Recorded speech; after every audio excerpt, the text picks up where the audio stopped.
প্রশ্ন করা হয় চিনিকে সবচেয়ে নীরব ঘাতক কেন বলা হয়। চিনি খেলে আসলে সঙ্গে সঙ্গে কিছু হয় না, বরং মজা লাগে। এই জন্যই এটা সবচেয়ে ভয়ঙ্কর। চিনিকে বলা হয় হোয়াইট পয়জন।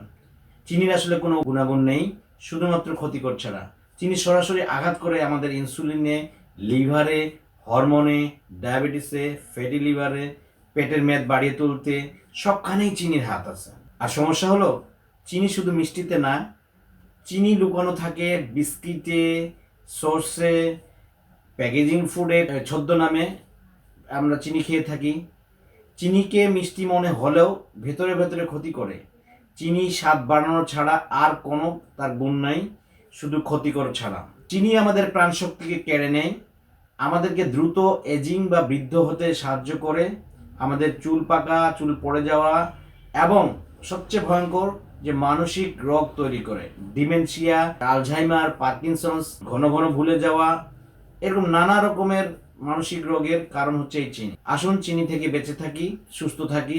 ভিডিওটি ভালো লাগলে শেয়ার করবেন, লাইক দিবেন। আর যদি কোনো প্রশ্ন থাকে কমেন্ট বক্সে লিখুন, আমরা উত্তর দেওয়ার চেষ্টা করব ইনশাআল্লাহ।